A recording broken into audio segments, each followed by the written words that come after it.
Before we start, the Government's own ministerial code says that a text of statement should be provided in advance to the opposition and to the Speaker. It does not provide for the text to be redacted. I am particularly concerned at the reports that some of the redacted information was provided to the media in advance. If correct, that is very discourteous to this House. I take it very seriously. Or it could well be that it's been leaked, in which case I hope there will be an inquiry to what has happened here. I will therefore ask the Prime Minister to look into what has happened in this case and report back to me and to the House as soon as possible. Prime Minister. Mr. Speaker, can I begin by giving my word to this House that this was not given to the media? I will absolutely have an inquiry into this, but I would not be that discourteous. I spoke to you this morning, Mr. Speaker. I wouldn't be discourteous to you or to the Leader of the Opposition in that way, or to the House, and I give you that assurance from this dispatch box. And I apologise to the Leader of the Opposition, and I will make that inquiry. Mr. Speaker, 3 years since Russia launched its vile assault on Ukraine, I would like to address the international situation and the implication for Britain's national security. Mr. Speaker, in my first week as Prime Minister, I travelled to the NATO summit in Washington with a simple message: that NATO and our allies could trust this government would fulfil Britain and indeed the Labour Party's historic role to put our collective security first. I spoke of my great pride, Mr. Speaker, to lead the party that was a founding member of NATO, the inheritor of the legacy of Clement Attlee and Ernest Bevin, who not only stood behind Winston Churchill in wartime, but won the peace by establishing the great post-war order here and abroad. Mr. Speaker, it's a proud legacy, but in a world like ours, it's also a heavy one, because the historical load we must carry to fulfil our duty is not as light as it once was. We must bend our backs across this House, because these times demand a united Britain, and we must deploy all of our resources to achieve security. Mr. Speaker, as a young man, I vividly remember the Berlin Wall coming down. It felt as if we were casting off the shackles of history, a continent united by freedom and democracy.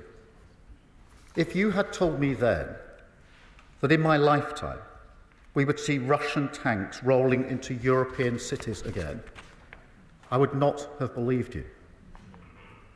Yet here we are, in a world where everything has changed. Because 3 years ago, that is exactly what happened. Britain can be proud of our response. British families opened their doors to fleeing Ukrainians, the yellow and light blue fluttering on town halls and churches the length and breadth of this country. And the party opposite, in government, was robust in our response. I supported that in opposition. I applaud them for it now.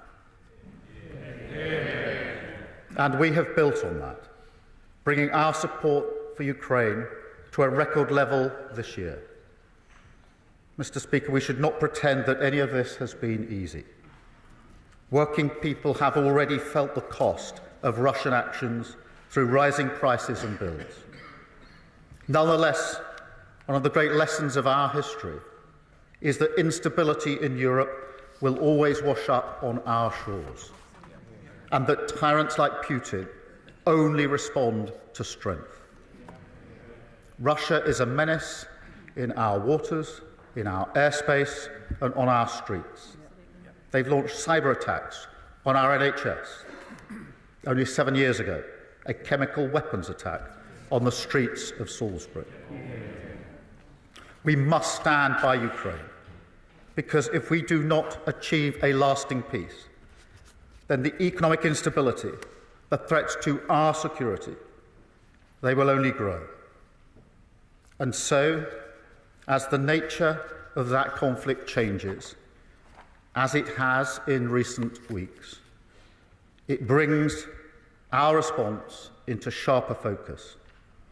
A new era that we must meet, as we have so often in the past, together and with strength. Mr. Speaker, the fundamentals of British strategy are unchanged. I know that the current moment is volatile, but there is still no good reason why they cannot endure. So let me spell out to the House exactly how we will renew them for these times. First, NATO is the bedrock of our security and will remain so. Yeah. It has brought peace for 75 years. It is as important today as the day on which it was founded. Putin thought he would weaken NATO. He's achieved the exact opposite. Yeah.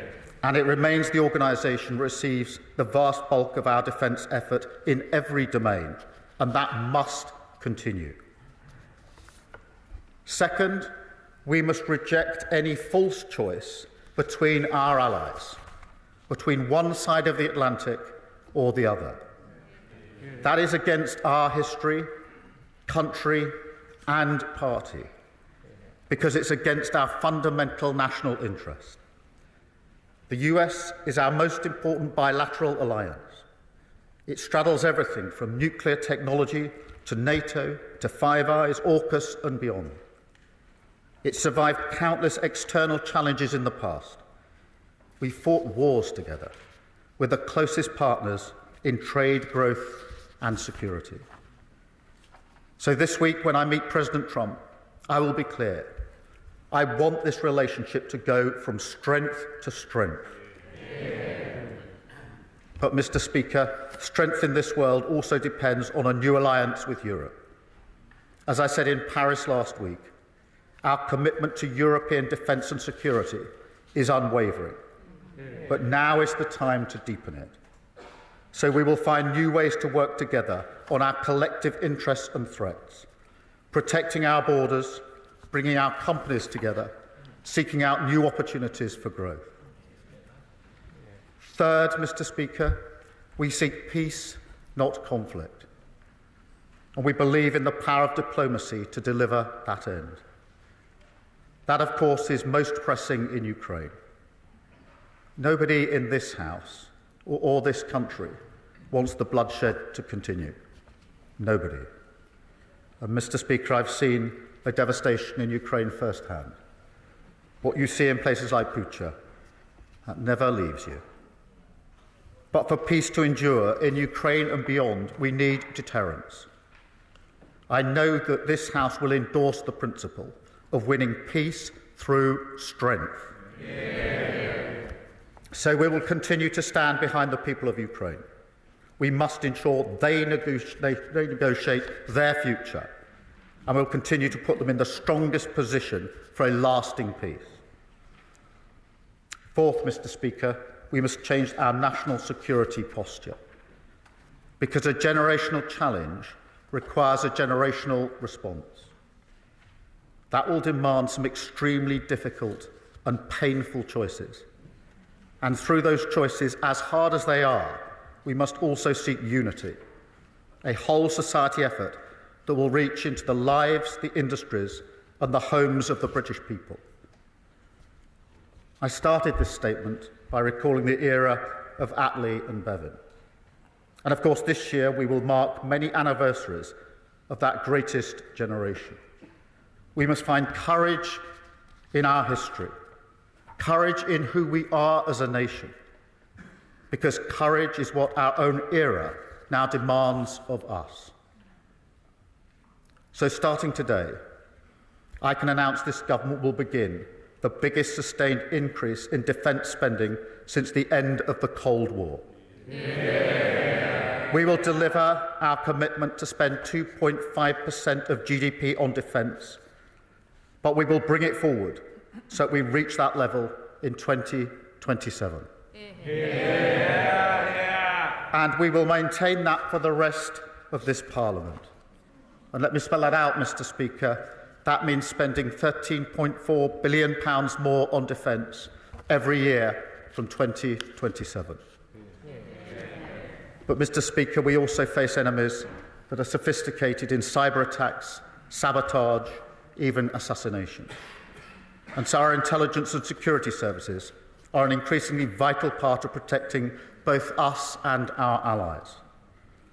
So on top of the funding of 2.5% that I've just announced, going forward we will recognise the incredible contribution of our intelligence and security services to the defence of the nation, which means taken together we will be spending 2.6% on our defence from 2027. But, Mr. Speaker, we must go further still. I've long argued that in the face of ongoing generational challenges, all European allies must step up and do more for our own defence. So, subject to economic and fiscal conditions and aligned with our strategic and operational needs, we will also set a clear ambition for defence spending to rise to 3% of GDP in the next Parliament.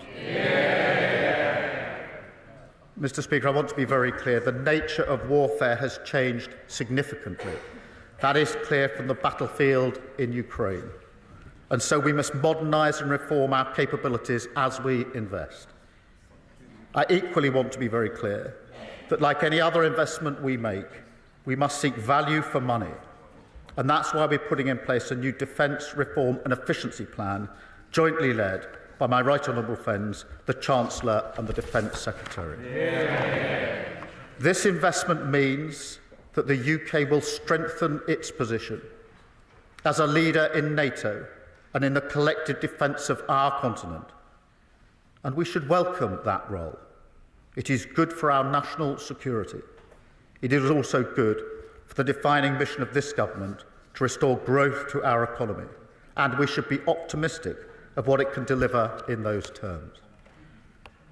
But, Mr. Speaker, in the short term, it can only be funded through hard choices.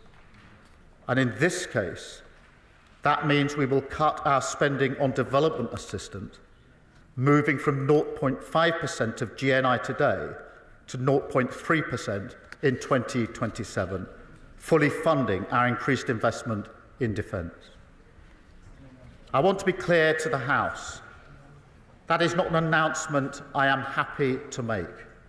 I'm proud of our pioneering record on overseas development, and we will continue to play a key humanitarian role in Sudan, in Ukraine and in Gaza, tackling climate change, supporting multinational efforts on global health and challenges like vaccination.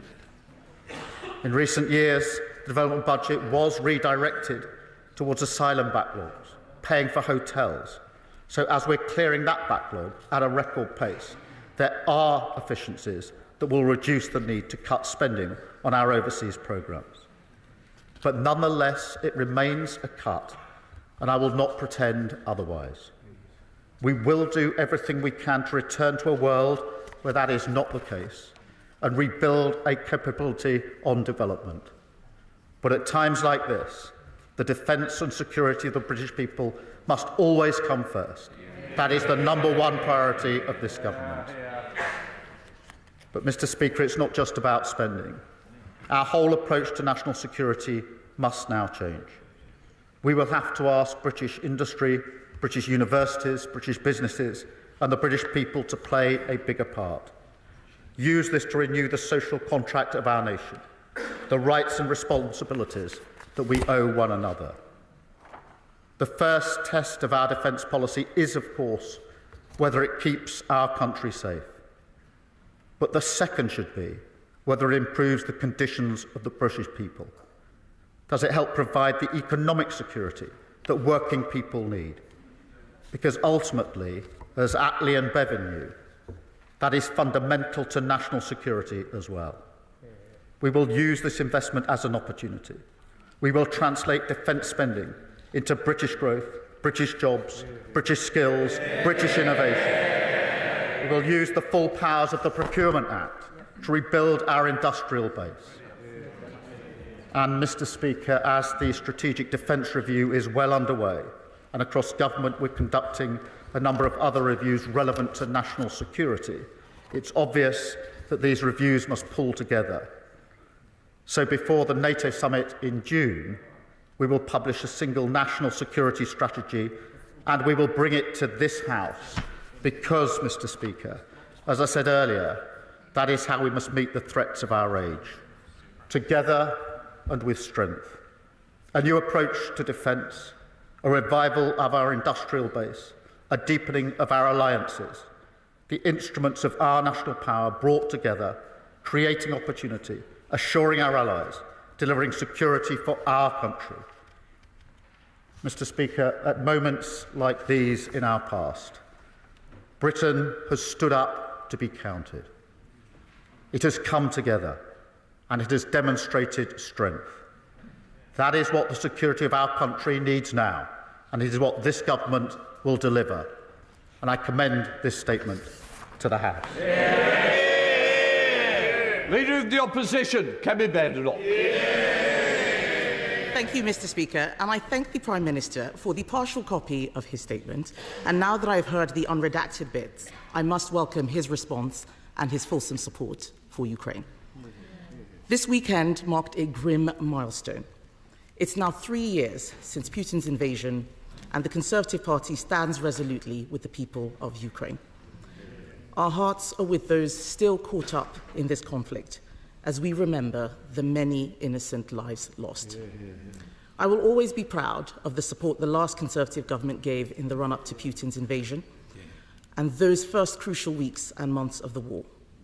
We helped prevent Kiev falling, and we supported Ukraine in regaining territory initially lost to Russia.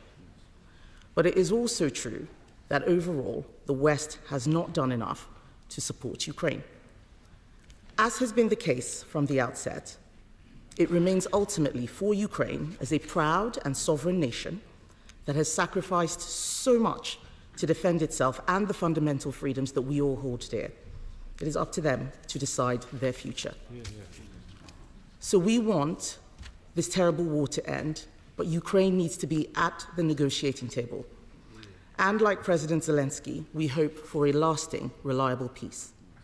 But the West must continue to be intensely robust in the face of Putin's aggression. The lesson of the last 20 years is clear. He only comes back for more. The first duty of every government is to protect its people. That means a strong state that stands up for our national interest. Our foreign policy should seek to support our national interest. National interest should always come first.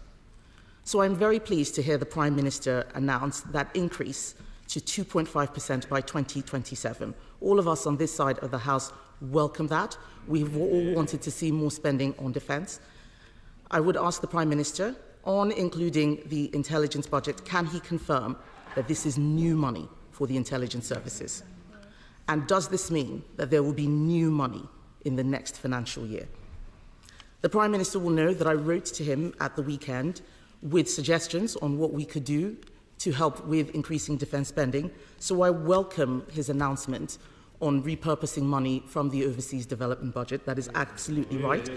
And I look forward to him taking up my other suggestion of looking at what we can do on welfare. He will know that we had a fully funded plan, and we urge him to take it up. Having said that, can the Prime Minister say in confidence that 2.7%, the 2.5% by 2027 is sufficient? Because we need to look at exactly how we fund this. He must not raise taxes further, as it will destroy our economy. We need a strong economy to pay for strong defence. He cannot borrow more. We are already spending more on debt interest than defence. We all know that he must make difficult decisions on spending. He has our support to do that. In his statement, the Prime Minister also told us about his new value for money defence reform and efficiency plan.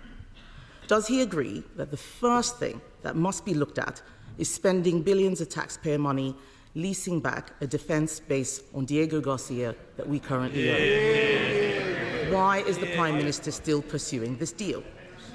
Earlier today, I made a speech about the realism that should drive our foreign policy. As part of this, the Prime Minister must scrap his disastrous plan to surrender the Chagos Islands and have British taxpayers pay for the privilege. The key difference between those of us on this side of the House and the Labour Party is that we know we need a strong economy for defence. We need a serious plan to get the British economy growing again. We do not have that with the latest budget from the Chancellor. So can the Prime Minister tell us if there is going to be a fiscal event this spring, even though his government is committed to only one fiscal event a year? In summary, Mr. Speaker, the Prime Minister made 4 points. I agree with him that NATO is a bedrock of our security, as I said this morning, and I agree that the US is our most important bilateral relationship, but friends tell each other when they disagree. We agree on this issue. We know that Ukraine must be supported, and I shared the concerns the Prime Minister had about statements that had been made about President Zelenskyy. I agree with the Prime Minister on protecting security in Europe. I welcome his continuing to strengthen alliances. But we must do that through NATO, building on the Joint Expeditionary Force approach. And we, of course, agree that we need peace with Ukraine, agreed. I don't necessarily agree with his change in the national security posture because we have different views on this. I am a conservative realist, not a progressive internationalist. But I want him to know that when he does the right thing, we will work with him in the national interest. Prime Minister. Can I first thank her for her support in relation to today's announcement and her support on Ukraine. That is important to the government, it's important to the House, but mostly it's important to the Ukrainians and to President Zelenskyy because they want to see unity in our House. They value unity in our House as they enter, after 3 years of a conflict, a very difficult stage of the war with Russia and the Russian aggression. And I hope and I believe we can maintain that unity in relation to Ukraine. We have for 3 years, and I'm very proud that this House has done that, notwithstanding a change of government for 3 long years. We will continue to do so. She asked about the money on defence and security and intelligence. There was new money at the budget in relation to that, but what I'm doing here is, in addition to the 2.5%, which is the increase in defence spend as it's always been understood, is to recognise that the nature of the threats to our country are different now, and that the security and intelligence services play a key part for us and for our allies in our defence, and that takes the total to 2.6. She asked me if we're going to tax to pay for the 2.5% or to borrow to pay for the 2.5%. The answer to that is no, which is why I've set out precisely pound for pound how we will pay for it today. That has meant a very difficult decision on overseas development, a very difficult decision, and not a decision that I wanted to take or that I'm happy to take. But it is important that we explain where the money will come from in terms and explain where it's coming from today. And I was only ever going to come to the House with a plan, with a timeline in it, a percentage in it, and an answer to the question, how are you going to pay for it? I would not have come to the House with a fanciful plan. And she says they had a plan.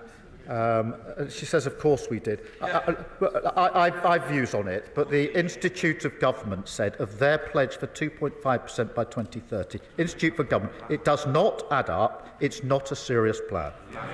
The Institute for Fiscal Studies called it misleading and opaque. I'm not giving my view, I'm giving the view of other bodies having looked at the plan that they put forward. They said they would fund it by cutting the civil service, and then they increased the civil service by 13,000. I'm not prepared to operate in that way, which is why we've taken the difficult decision on overseas development today to be absolutely clear where the money is coming from. In relation to the final point about the approach that we take here and whether there's a difference between us, I hope not. Because what I set out was NATO first as the bedrock of our security. I hope that that is common ground, whatever we may call our respective positions. I also set out that we must not choose between the US and our European allies. That is what I fundamentally believe, and I will resist that choice.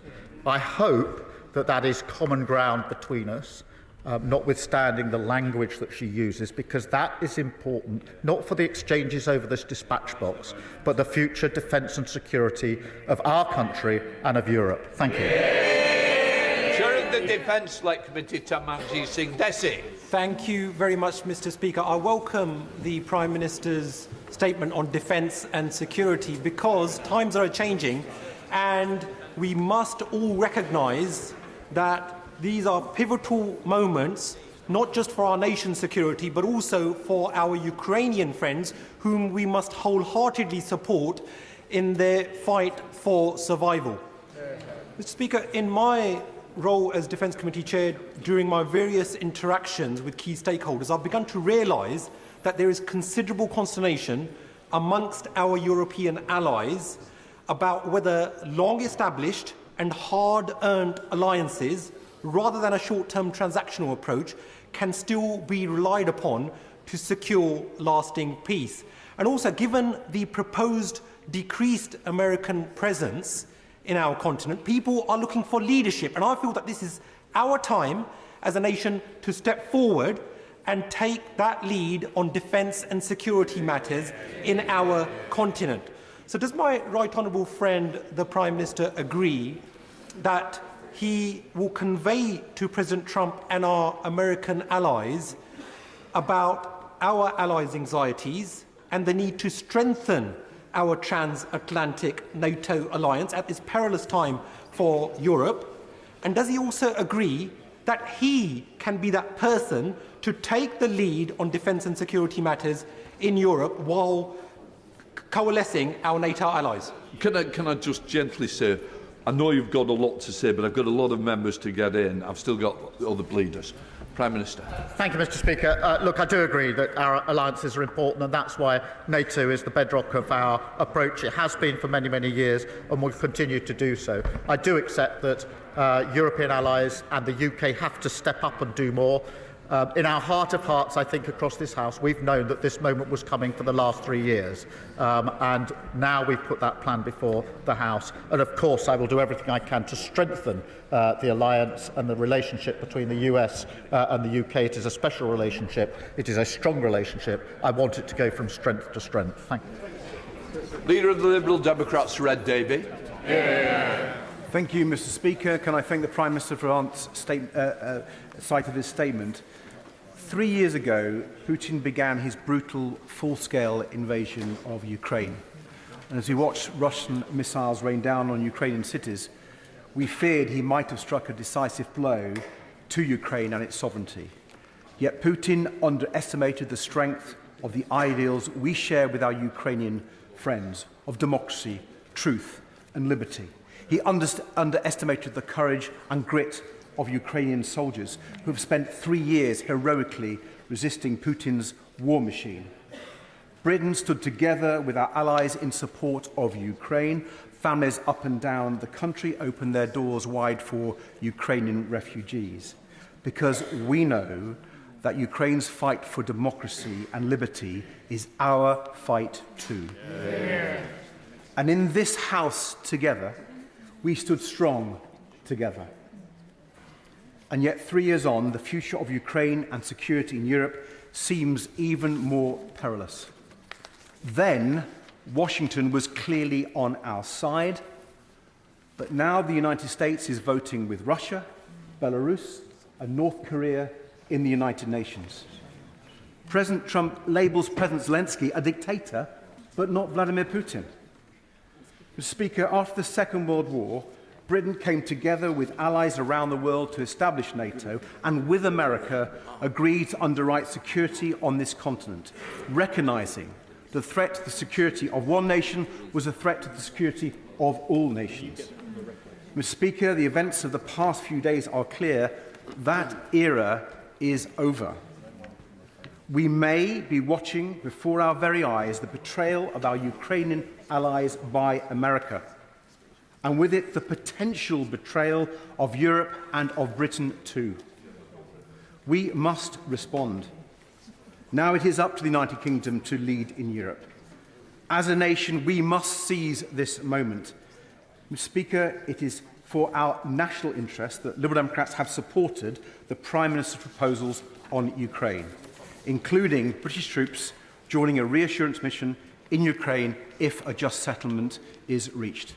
And that is why we strongly support the Prime Minister raising defence spending to 2.5%, preferably using seized Russian assets to pay for extra defence support for Ukraine.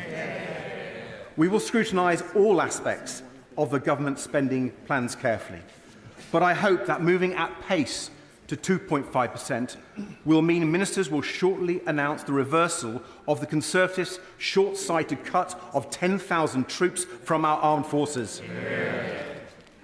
But, Mr. Speaker, the Prime Minister is right. We must go further. So will the Prime Minister initiate talks between all parties in this House to establish that vital consensus needed to take us to spending 3% of GDP on defence as soon as possible? The Prime Minister will know that for months we Liberal Democrats have urged the government to seize the frozen Russian assets, which amount to over £20 billion, and repurpose those funds for Ukraine's defence. So will he take immediate steps to gather European leaders and begin the seizure of Russian assets so that we can support Ukraine no matter what America does? And will he, on his trip to Washington, try to persuade President Trump to do the same, to make Russia pay? The Prime Minister will know that the whole country will be willing him on, hoping that he might be able to persuade Donald Trump to change his mind on Ukraine. We on these benches think he is right to try. But should that not work, Mr. Speaker, will he be clear where the United Kingdom then stands? And will he make it clear that if necessary, if absolutely necessary, it will be with Ukraine and our European allies, not Putin and Trump? Prime Minister. Can I firstly thank him for his support on Ukraine? It's been steadfast and it's been across this House, and for the same reasons as I replied to the Leader of the Opposition, it is important, not just here but to those in Ukraine. We do need to step up and lead in Europe. We've been saying that for a very long time. All European countries need to do more, and now is the moment to do so. But we need to do that together with the US, because what is needed more than anything is a lasting peace, a ceasefire that simply gives Putin the chance to regroup and to go again is in nobody's interest. A lasting peace means that we must talk about issues like security guarantees. We are prepared to play our part, as I've already indicated, but I've also indicated that to be a security guarantee, it also requires a US backstop, US support for that security guarantee, and that will be at the heart of the case that I've been making for some time.